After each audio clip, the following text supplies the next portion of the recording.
வணக்கம் மக்களே. சேப்பாக்கத்துல பொலந்து கட்டிருக்காரு பாண்டியா. அதை பத்தி தான் இந்த வீடியோல பார்க்க போறோம். 2025 ஐபிஎல் தொடரோட பரபரப்பான தொடக்க ஆட்டத்துல சென்னை சூப்பர் கிங்ஸ் அணியும் மும்பை இந்தியன்ஸ் அணியும் மோத இருக்காங்க. இந்த போட்டி மார்ச் 23 அன்னைக்கு சென்னையில நடக்க போகுது. இதுக்காக மும்பை இந்தியன்ஸ் அணி சென்னைக்கு வந்திருக்காங்க. மும்பை இந்தியன்ஸ் வீரர்களோட நம்ம ஹர்திக் பாண்டியாவும் என்ட்ரி கொடுத்திருக்காரு.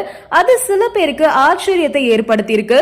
அவருக்கு ஒரு ஐபிஎல் போட்டியில ஆட தடை இருக்கிறது அவரால் சென்னை சூப்பர் கிங்ஸ் அணிக்கு எதிரான போட்டியில விளையாட முடியாம போயிருச்சு. இருந்தாலும் அவரு தன்னோட அணியோட வந்திருக்காரு. மும்பை இந்தியன்ஸ் அணியின் கேப்டன் ஹர்திக் பாண்டியா கடந்த சீசன்ல லக்னோ சூப்பர் ஜெயின்ஸ் அணிக்கு எதிரான ஆட்டத்துல பந்து வீச கூடுதல் நேரம் எடுத்துக்கிட்டதால ஒரு போட்டியில ஆட தடை விதிக்கப்பட்டிருக்கு.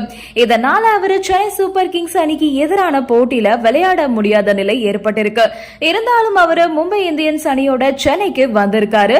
தன்னோட அணியோட கேப்டனா எப்பவுமே நான் இருப்பேன் அப்படின்றத காட்டியிருக்காரு பாண்டியா. ஹர்திக் பாண்டியா இல்லாத நிலையில இந்திய T20 அணியோட கேப்டன் சூரியகுமார் யாதவ் மும்பை இந்தியன்ஸ் அணியோட கேப்டனா வழிநடத்த போறாரு. சூரியகுமார் யாதவ் இதுக்கு முன்னாடி ஒரே ஒரு முறை ஐபிஎல் போட்டியில மட்டுமே மும்பை இந்தியன்ஸ் அணியை வழிநடத்தியிருக்காரு. மும்பை இந்தியன்ஸ் அணியோட முன்னாள் கேப்டன் ரோஹித் சர்மா அந்த அணிக்கு 5 முறை ஐபிஎல் கோப்பையை வாங்கி கொடுத்திருக்காரு. அவரை நீக்கிட்டு 2024 ஆண்டு சீசனுக்கு முன்னாடி ஹர்திக் பாண்டியா மும்பை இந்தியன்ஸ் அணியோட முழு நேர கேப்டனா நியமிக்கப்பட்டாரு. ஐபிஎல் தொடர்ல மும்பை இந்தியன்ஸ் மற்றும் சென்னை சூப்பர் கிங்ஸ் அணிகளுக்கு இடையேயான போட்டி ரொம்பவே பிரசித்தி பெற்றது அப்படின்னு சொன்னா அது மிகையாகாது.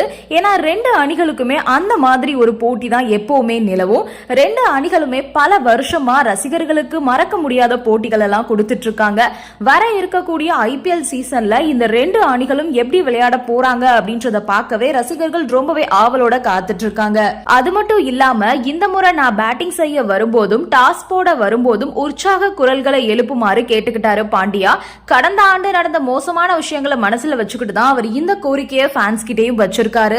2024 ஐபிஎல் தொடரின் போது மும்பை இந்தியன்ஸ் அணி ரொம்பவே மோசமான சூழ்நிலையை தான் எதிர்கொண்டாங்க. கேப்டன் பதவி கொடுத்தாதான் நான் மும்பை இந்தியன்ஸ் அணிக்கு வருவேன் அப்படின்னு சொன்னதா ஒரு சர்ச்சை எழுந்துச்சு.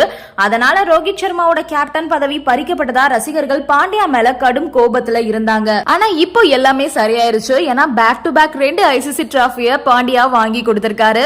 இருந்தாலும் இப்ப ரசிகர்கள் கிட்ட பாண்டியா வேண்டுகோளும் வச்சிருக்காரு. நான் பேட்டிங் செய்ய வரும்போது எனக்காக உற்சாக குரலை எழுப்புங்க, நான் 6 அடிக்கும் போது எனக்காக உற்சாக குரலை எழுப்புங்க, நான் டாஸ் போட வரும்போது எனக்கு உற்சாகம் அளிங்க அப்படின்னு ஃபேன்ஸ் கிட்ட ரெக்வஸ்ட் பண்ணி கேட்டிருக்காரு. அதோட இப்ப சென்னைக்கும் என்ட்ரி கொடுத்திருக்காரு பாண்டியா. இந்த நிலையில என்னதான் போட்டியில ஆடல அப்படின்னாலும் சேப்பாக் கிரவுண்ட்ல தரமான சம்பவத்தை பண்ணிருக்காரு நம்ம பாண்டியா. ஏன்னா 4-6 வெலாசி தள்ளியிருக்காரு. அதை பார்த்த சென்னை ரசிகர்கள் இவர் முதல் போட்டியில ஆடி இருக்கலாம்பா அப்படின்னு நினைக்காம இல்ல. பால் எல்லாம் கண்ணா பின்னான்னு பறந்திருக்கு. அந்த அளவுக்கு நம்ம பாண்டியா தன்னோட பேட்டிங் திறமையை காட்டியிருக்காரு. நன்றி, வணக்கம்.